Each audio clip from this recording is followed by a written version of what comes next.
Summarizing March 16th, it's 14 minutes long. It's yet another food haul going by the title. So, we start with a cringy, we're in a forest looking for crocodiles thing, with Amber putting the camera in one of her fake plants because she had nowhere else to put her camera while she put on her earrings. Why get another tripod when she can just be so quirky and use whatever? Today is her dietitian appointment, and she's getting some blood drawn, so she's fasting and says she is starving. She's about to go film some cameos. Then we have a weird little close-up. Then she says she's having so much fun doing cameos, and she points to her link.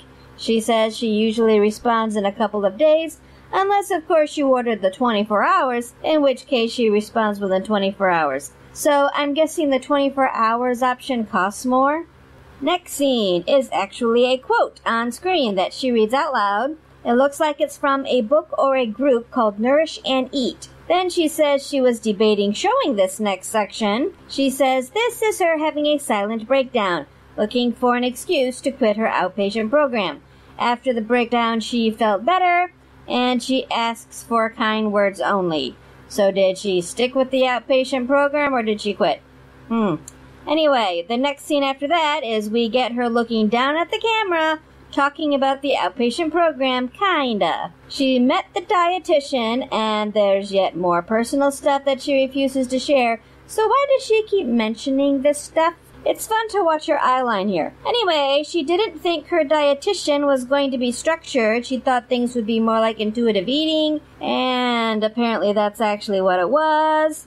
I'm not sure what she's complaining about that way. She says she left the meeting feeling like she needed some structure. The dietitian and the psychologist don't want to talk about weight loss because this is an eating disorder clinic, and weight loss, while it's important in Amber's case, can also trigger disordered behavior. But I think Amber wants to be triggered because then she can use the triggering as an excuse to do what she wants to do rather than doing what she needs to do. So Amber says she needs to lose weight or she's gonna die. Let's just ignore how she's been hovering at this weight for years, and a few more months to get her mental sorted would not make that much difference. She complains that they want her to eat what she craves and to snack during the day. And here Amber claims she never snacks. Oh, really? So why buy so much snack food? Amber says she knows she needs to trust the process, but doesn't know how she can trust something where saving her life is not the first priority. I guess she is conveniently forgetting all the many times Amber herself used her mentals as an excuse to stop her various diets. She's even used her mentals as a reason to never go to rehab, saying it doesn't matter if the mental stuff wasn't taken care of first. And now here she is saying that the mental stuff should not be taken care of first, should not be put before the physical stuff. It's always something with her. There's always some sort of reason why she should not be held accountable, and why whatever program she's doing is not the right program for her. Then she gives us another quote, just a quote on the screen, which she reads out loud, says Demi Lovato says it a lot, and while this quote is on the screen, Amber pulls out the she can't change overnight thing again, and that the psychologist has taught Amber that it is okay to not be perfect and things are not black and white, and she says that on a lighter note, there's a grocery haul for her viewers. So, we have yet more food. And now we're into the grocery haul, the subject of the actual title. It's from Trader Joe's, and Amber is also drinking her favorite lemonade with 2 pumps of vanilla while filming. There are some actual plants, possibly living plants, in the haul too. I am not listing all of the haul, it's just a bunch of food. We all know how much she talks about food. I'm just going to include the whole haul sped up. I will say the grapefruit juice and the kombucha are for the girlfriend because Amber doesn't like them. The grapefruit juice, she says she just doesn't think she'll like it, and the kombucha, Amber actually says ew.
And after the haul, she just puts the outro. Has she finally figured out that she doesn't need to, quote, end the vlog? That the outro is the end? And in other news, we have Amber trolling on her Instagram. She's now making fun of the very mental health issues she wants people to pity her for. And she's using that trolling as an ad for her Cameo account. Nice. We also have some more other news. We have more ring drama. Now Amber is the one trying to sell the rings. She says she bought them. She bought the rings after all. So Amber has changed her ring story yet again. And Amber is also charging more than Becky did. And we also have a quote here from Becky saying the rings were basically worthless. So Becky was not about to try to sell something that was worthless. And Kiwi Farms found that these Jonesy rings really were worthless, just like Becky said. They were originally on a site such as Wish.com and were very cheaply listed.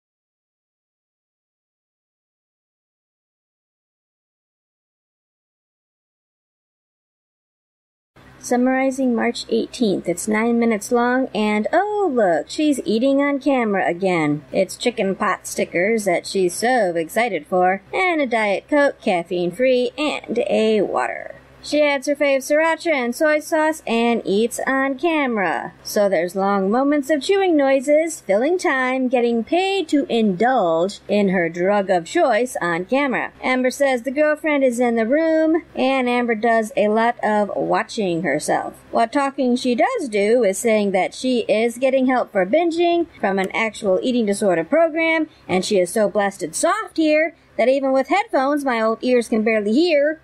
I grew up in a refinishing shop, people. Lots of noisy machines. Usually the one good thing about Amber is her loud screeching that even I can hear. I'm older than Chantal. The reason I keep my Sims 1 games on the original resolution is because it makes the user interface easy for me to read. Why is she being so soft? Anyway, she was honest about her YouTube channel, she says. It is her income. It is her life. And she told her psychologist she eats on camera. She also told her psychologist that she will sit at home watching mukbangs and how that triggers her to eat. Oh, but filming herself eating has the opposite effect. How convenient. So Amber, who has admitted in her own videos that she is a food addict, says that she is helped by indulging in her drug of choice on camera and getting paid for it. And her psychologist approves. Would you take that from any other addict? Clearly, Amber is so special. Kiwi Farms found a video where Amber said she deliberately ate more in a mukbang than she would normally, just to show how much Amber's story about mukbangs has changed over the years. She will say whatever gets people to support her eating on camera and be happy with her eating on camera, because she wants to eat on camera. It's extremely low effort, it's easy for her to do, and she loves food more than anything else. But moving on, she says she's never filmed a mukbang that was also a binge, and she never will. She has shown binges in the What She Ate Today videos, but she's never shown a binge in a mukbang. So yes, she is going to eat on camera, and everybody needs to support her in that because it helps her recovery, she says. So, eating for money is totally about recovery and has nothing to do with getting paid for low-effort, lazy content of indulging her appetite whims. If an alcoholic had a wine tasting channel, would that be okay? After all, when you're drinking alcohol on camera and describing the flavors, you're naturally drinking slower. So drinking on camera should help, right? According to Amber logic. So every time Amber is excited for her food, that's the pleasure centers of her addict brain firing. But whatever, she is special. do what she says or you are a hater. She also says she's flirting with the idea of doing live streams again, copying Chantal again. She says she misses talking to her viewers and says to let her know if that's something the viewers are interested in. It would be open chat, not members only, which of course means that more people would have to send super chats in order for them to be seen. How convenient. She wants to live stream randomly, but does not want to be a live streaming channel. Of course not, that requires a regular schedule. She also, finally, at the very end, opened that water that was really just virtue signaling and took a single sip, because throughout the mukbang she was actually drinking the Diet Coke.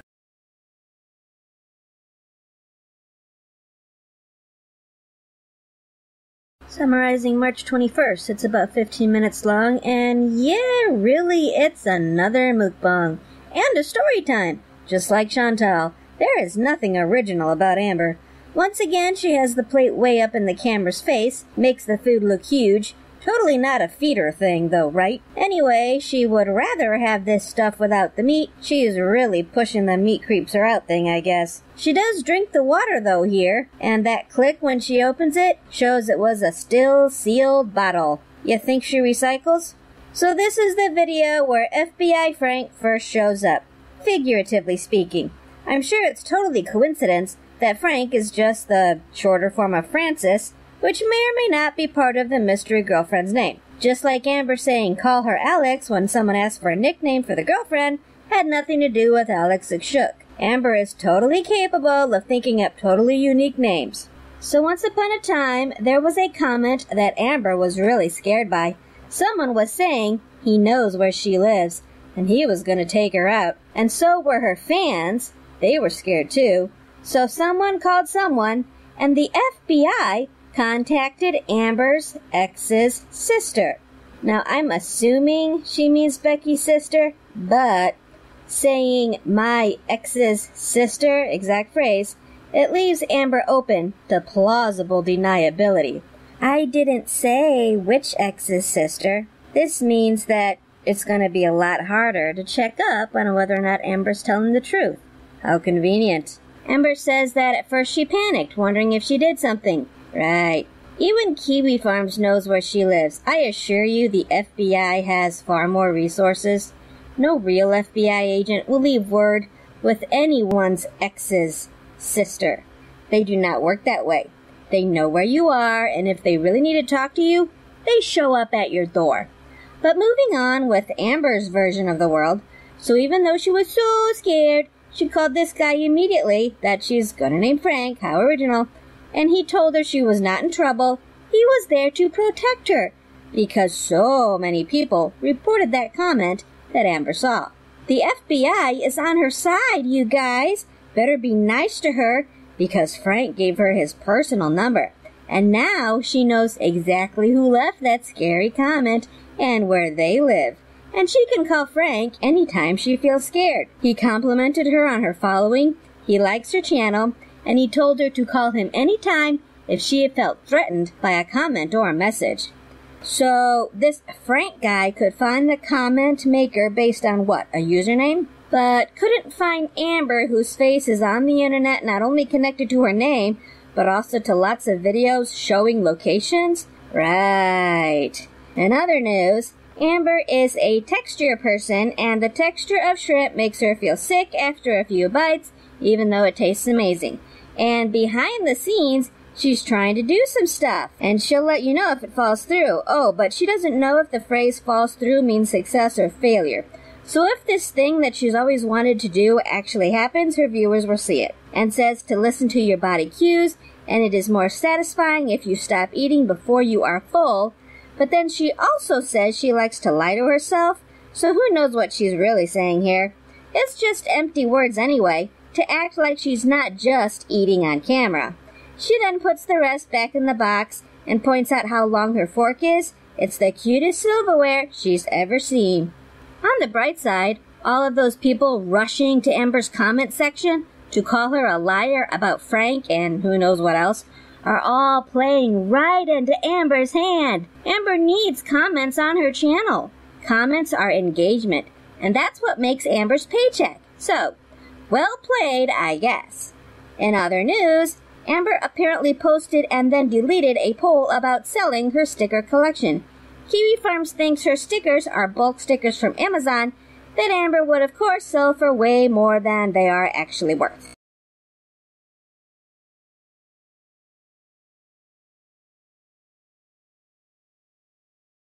Summarizing, March 23rd, it's just under 7 minutes, and look, it's another food haul. Does she do anything other than eat and shop? At least the title seems to show some self-awareness there. Or she's trolling, or both. She begins by complaining about how viewers are complaining that she keeps buying food. She says, isn't that what she should be doing? Buying food instead of getting takeout? Of course, she had shown herself getting takeout anyway, but whatever. Then, for no reason whatsoever, she reaches into her bra and pulls out a piece of paper she says is a receipt. She then goes into the hall. Says she is sad because she forgot to get some tamales this time that she did get last time. She starts unpacking the bags and just putting stuff on the counter. I'm assuming the girlfriend is putting them away off screen. While unpacking, Amber says, hey, so random, but she doesn't use scooters anymore, and she's very proud of that, and that she has a hole in her pants. Yes, sweetie, you have holes in most of your pants, usually in the exact same spot, which is what gave rise to the whole conspiracy, quote-unquote, that you only have one pair of pants. It's because the holes are so friggin' identical. Moving on. Does Trader Joe's even have scooters? Now, I haven't been in one since my college days, so that's a while ago. And there's none near me now. But I remember the aisles being quite narrow and no scooters were even offered. It looked a bit like a farmer's market, at least the one I went to. Is it still like that? The first bag is the snack bag. Did Amber say she doesn't snack anymore? There's even snacks for Twinkie. Poor dog was losing more weight than Amber wanted to, I guess. We also get a few upper body shots that again show not much weight loss, but definitely some sagging. The second bag is basically takeout that you heat up at home, things like nuggets, pizza, pot stickers. Are those the pot stickers from the mukbang? And the third bag had a blink and you'll miss it piece of paper, probably a receipt, and was pre-cut fruits, more sausages, pasta, pesto, pasta sauce. Amber mentions some dish the girlfriend calls Daddy's Pasta, and says she'll share the recipe at some point. Daddy's Pasta? I'm not sure I want to know. Summarizing, March 25th, it's 13 minutes long. Oh, look, she's eating on camera, yet again. She doesn't do that stupid intro this time, though the cut to make room for it is there. She's got her food right up in the camera as usual, totally not a feeder thing, right? Plantain chips and pizza, both from Trader Joe's. It's so good. She laughs and says she recently watched a compilation of herself saying so good over and over again. She does love watching herself, doesn't she? She watches herself in the viewfinder while filming, and she watches videos others make about her, and she reacts to her own videos, thus watching herself again. She shows her cameo again, says she's having so much fun with it. She's also trying to sell stickers, and she shows some huge bags of stickers, saying she did a poll on Instagram and a lot of people were interested. She says that unfortunately we are put on this earth to pay bills, gotta pay for food, gotta pay for water to wash our hair. Interesting that that's where she went for water. Pay for heat, etc., etc., and she makes money through YouTube, and she knows people don't like her, don't like how she makes money, and she's trying to venture out and find other ways to make money. She then compares this, her YouTubing, to a waitress needing more money, so she takes on extra hours, because yakking at a camera and selling old stickers that are totally not unique and not even organized is totally the same as working in food service, right? This is a long little rant. The whole section she's just waving a banana chip. She doesn't think she should be shamed for trying to make more money, even if she just wants more money because she wants more money. She is very sad that people make it seem like she is very money hungry. Oh, well, you're the one who just said you want money because you want more money. She's got more bills now. The therapy is really expensive. She says the therapy place will not take insurance. Really? Interesting. Then she eats the banana chip she's been waving around and says she doesn't want to be shamed for trying to get more money. Again, she doesn't see that the real issue here is how low effort her videos are, and how even her more money schemes are even less effort. Selling mass-produced stickers that aren't even part of an organized collection. Cameos that are just tiny videos just as low effort as her YouTube videos. someone out there actually did post the cameo message she gave them that they paid for, and it was just as low effort as you'd expect. And a quick search for amberlynn Reid cameo brought up more. She then says she would support anyone trying to make money no matter how. Oh, really? Does that include the poor reactor channels who also need to pay bills? It's not like rich people pay much attention to her. She then says YouTube does not take out taxes for people who live in the USA. Kiwi Farms disagrees. She says she chose to pay hers in a lump sum once a year.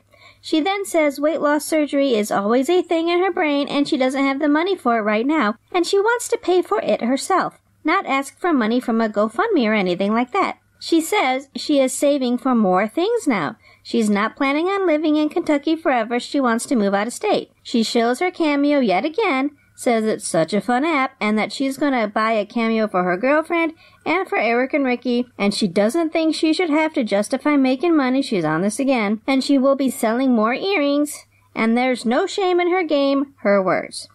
She says we need to normalize people trying to make more money and not money shame, unless they are reaction channels she doesn't like, of course. She then says her viewers should let her know what they had for lunch that day, and there's no stupid outro music either, just her saying we should support people trying to make money. And I have some screenshots here from Kiwi Farms that I don't really have much context for. I was not paying attention to this conversation. FBI guy screenshots. Apparently they're from 2 different phones. Isn't that interesting?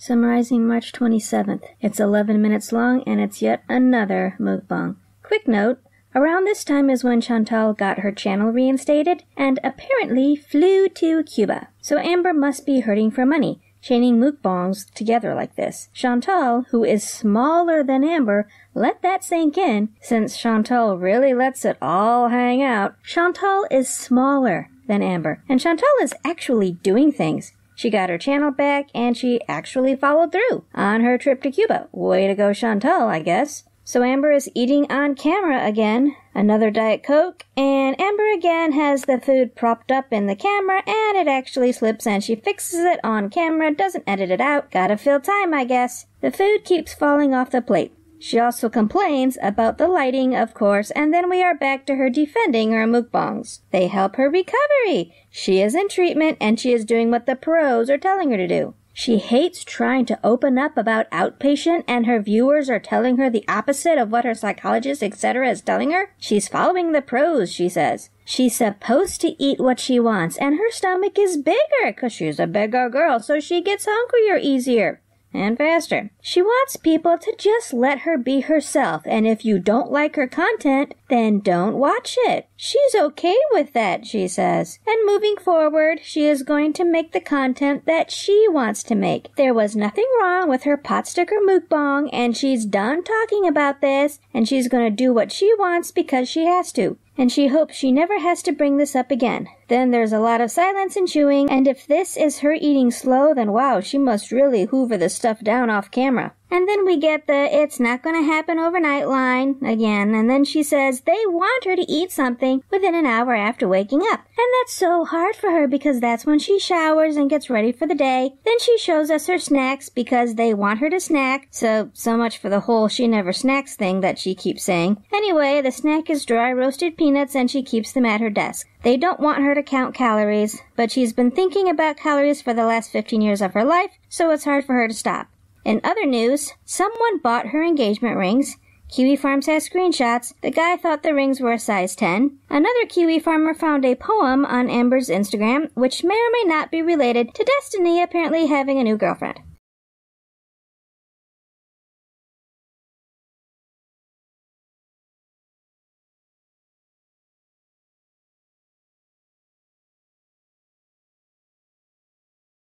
Summarizing March 30th. It's yet another mukbang. See, this is why she is boring and why we all say that food is all she cares about, because food and eating is all that she is showing us. Sometimes some shopping, usually for more food. And there's a nice clickbait title there. Imagine if someone posted a video called "Trying Jello Shots, Alcoholism Recovery."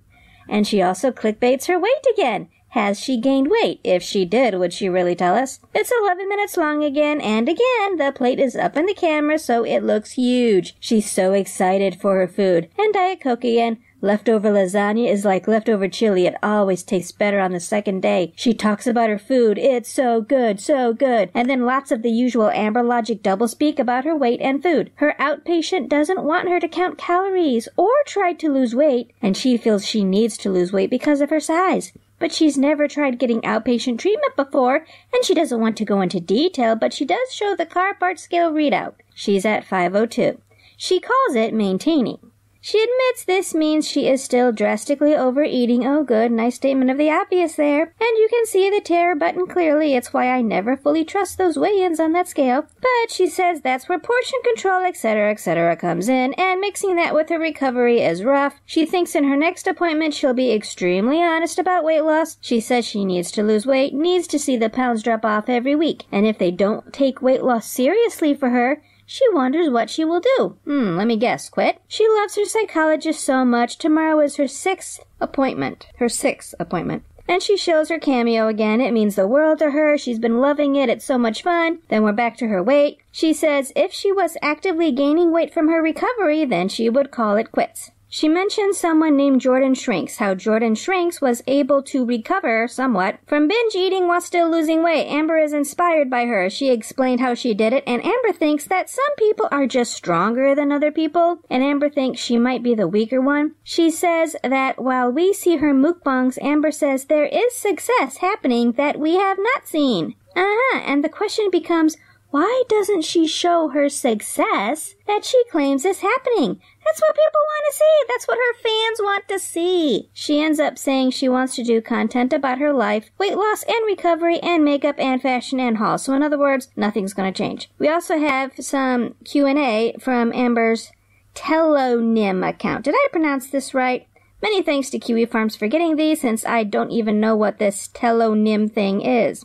And just for fun, since Chantal is already on my mind, I'm going to add a few little clips from Chantal. It's one of Chantal's mukbangs. Pete's had already finished and had gotten into the Kit Kats for dessert. It's from sometime in March 2021. Now I am finally getting around to taking out just the parts I want to keep, the parts that I find funny. Chantal is live streaming here. She's live streaming her mukbangs, which was the original mukbang format. It was using the internet to be social during meals. Started by people who had left their families and were lonely in the city and missed eating with their family and friends. And there's a Sims 4 YouTuber out there named Satch on Sims who is constantly saying Sims 4 could never.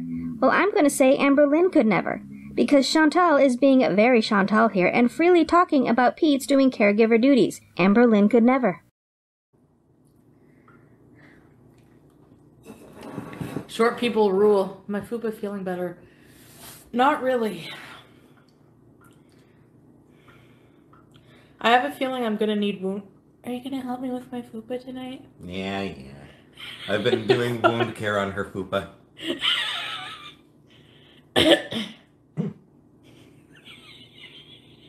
Yeah, I make my favorite fast food meals. I think it needs proper wound care, like when I had a nurse come in before, or when I went to the clinic. I think I'd rather go to the clinic. I actually liked it better. You're in an environment where you can lay down and, you know. Hi, Kim, really? Jennifer. Oh, fuck. Hi, Shune. Shune Mienbo. That's a BFF. He had to blow dry my roll when I had my first surgery. Yep. And it smelled bad. He made me, I don't know if I told the story time. I had surgery, it's right under my roll, so, and it was just, I just had surgery on it, so sometimes it would smell, and, like, I kept it clean, I don't know why it smelled, so the doctor said to blow dry it. I know this is gross. So he would take a blow dryer every day and blow dry my roll, and he would go, ew, it smells. Yeah, blow dry my C-section, exactly. That's where it was in the C-section area, like under it was a bikini cut. So he would make me laugh, and I wasn't allowed to laugh because I could bust a stitch. And he's like, if I have to smell it, you have to. So he would take the blow dryer and waft it up to me, and I'd go, ah! It would make me freaking laugh. I remember I asked you once when we were together, I go, do you love me? And you're like, I'd freaking blow dry your roll. You asked me that? Yeah. And now you give me fupa care. Yeah. I don't want you to be a fupa caregiver. Yeah, I'll figure it out. I'll see how it goes. I mean, I feel okay. Oh, yeah, true, eh, Marissa? I have pictures, like, if I'll take another picture tonight. If it's worse, then I'll have to go. Keep an eye on my temperature, yeah. I don't have a fever or anything. So just in case any of you were wondering what Chantel is, living with Chantel is like, that's what it's like. gross fupa stuff. Yeah. Having to tend to open wounds on her fupa is what living with Chantel is like. Fupa wound care? Mm-hmm.